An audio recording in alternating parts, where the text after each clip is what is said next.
Chers auditeurs, dans ce nouvel épisode, nous allons parler de scalabilité et des choix de financement pour les PME et les ETI.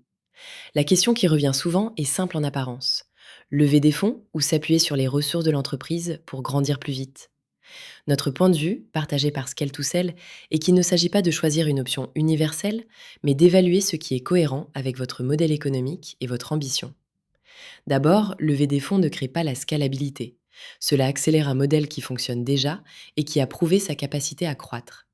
Dans notre pratique, nous rencontrons souvent des dirigeants qui cherchent des investisseurs pour résoudre des blocages.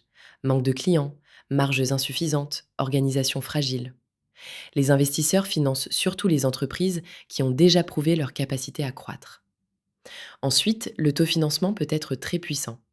Si votre trésorerie, votre pricing et votre réinvestissement vous permettent de soutenir une croissance soutenue sans diluer le capital, vous pouvez obtenir une trajectoire robuste sur le long terme, à condition de faire preuve de discipline et de vision opérationnelle.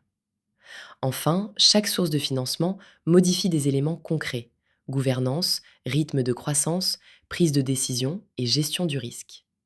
Ce sont ces dimensions, plus que le montant des fonds, qui doivent guider votre choix. Pour vous aider à analyser votre situation, voici une méthode en 4 étapes. Étape 1, évaluer le besoin réel en capital. Étape 2, examiner la scalabilité du modèle.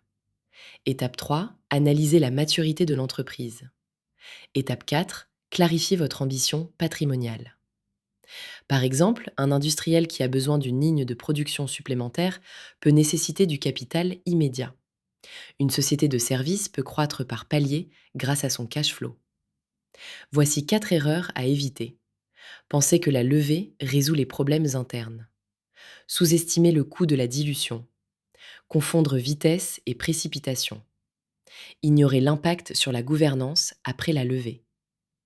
En 10 de bonnes pratiques, nous proposons de construire des scénarios de croissance autofinancés versus financés, viser la rentabilité avant l'accélération, renforcer la structure avant d'accélérer pour absorber l'hypercroissance.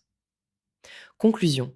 Choisir entre levée et autofinancement est une question d'alignement avec votre modèle et votre maturité. Scale2Sell accompagne les dirigeants pour structurer l'entreprise, réduire les angles morts et rendre la société réellement désirable aux yeux des acquéreurs. Partagez cet épisode, abonnez-vous et contactez-nous si vous souhaitez discuter de votre trajectoire.